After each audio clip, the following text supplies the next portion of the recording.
How do I make a button?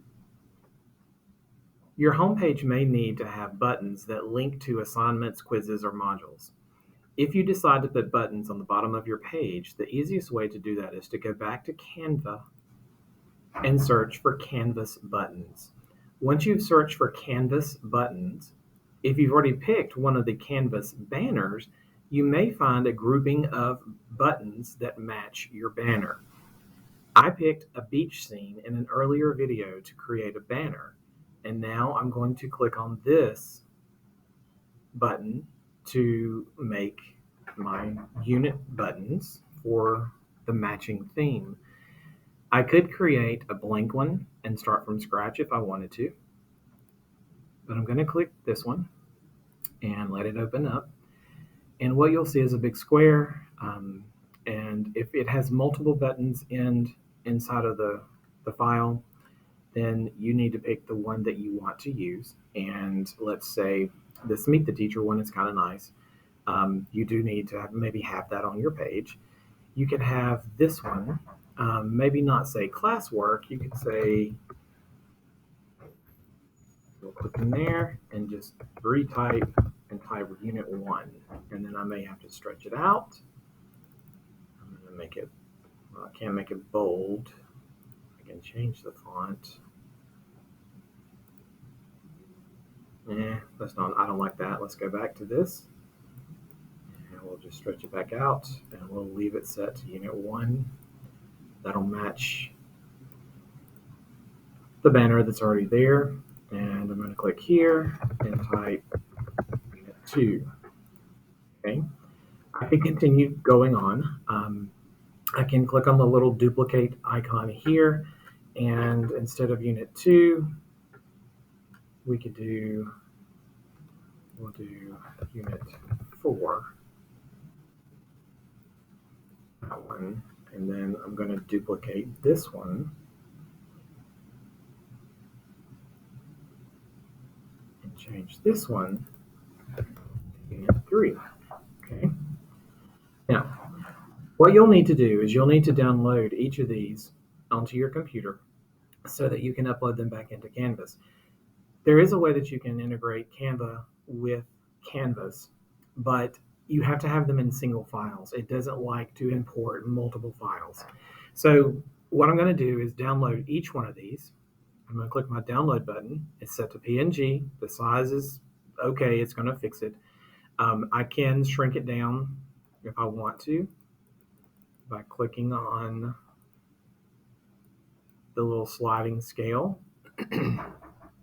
Transparent background if you have something that you want it to be clear.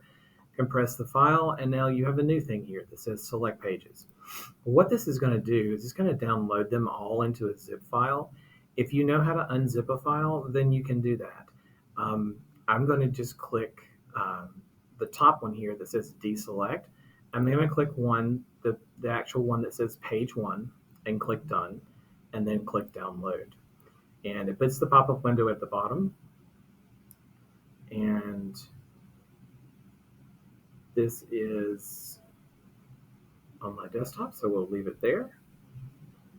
And now, let me close this screen, go back to Canva, or Canvas, click Edit, and scroll down to where the buttons would be. I'm going to get rid of that, and I'm going to insert picture, and I can click on the rocket ship, but I'm going to show you a trick. Once you have the rocket ship here, and you have down at the bottom where you've downloaded that, all you have to do is when you get the rocket ship here, click, hold, and drag it right to the rocket ship. Boom, it's there. Click submit. And it's going to come in large, even though we shrunk it down to the smallest size that Canva had. We're going to go to image options, and we're going to drop this down. Sometimes you can change the pixels if you want to do that.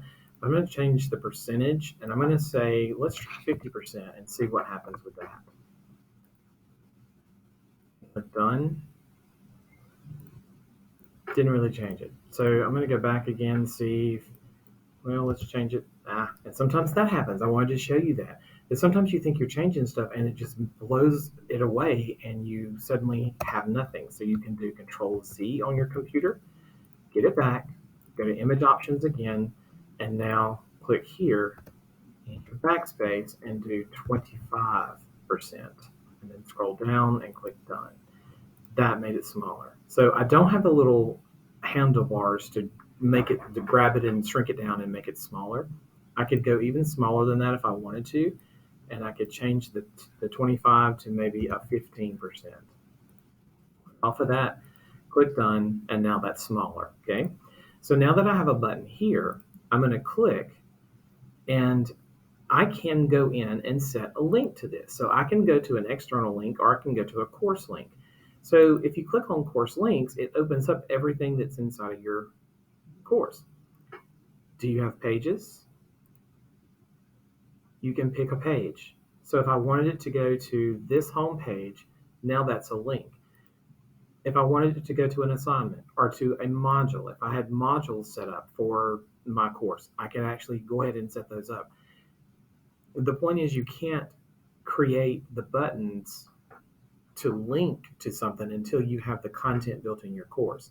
So you may want to build the front page with your buttons in place and then go build your content and then come back to this later and link it to where you want it to be, okay? I'm going to go ahead though and save this and show you how this works. So there's my banner, there's my button. The button is a hyperlink. When I click on that, it's just going to take me to that home page. It's going to refresh it because I just linked it back to itself.